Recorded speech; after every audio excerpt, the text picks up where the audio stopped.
Welcome, this is Carrie Mayo, and this is the story of how I choose to live each day with joy in hopes of inspiring others to do the same.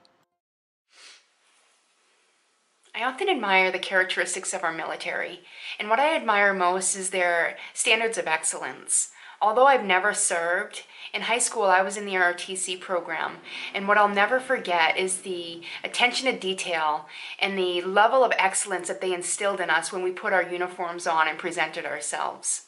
And it reminds me of something that I've heard Colin Powell say, and I'll paraphrase. He says something like, if you expect to achieve excellence in the big things, it's paying attention to all of the little things that matter, because excellence isn't some exception, it's a prevailing attitude. And as I started to identify what was important to me, I wanted to find out what I held myself to, what standards were important to me.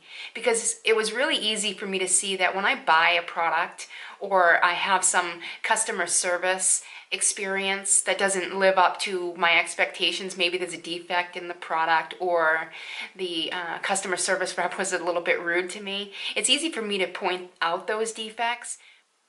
And I started to see all the little things that I did on a daily basis. You know, I get up in the morning, I make my bed, I ask of my children to do the same before they head out the door, make your bed, brush your teeth, pick up after yourself, because all of these little habits become a way of thinking.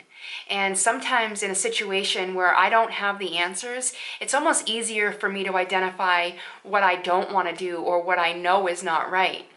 And I think that comes from my own gauge of what's not right, because it pushes me into the direction of what is right, because I know that I'm not going to allow myself to fall below that level of standard. Thank you for watching, and if you'd like to see more, be sure to follow or like our page, and I encourage you to leave your comments and feedback below.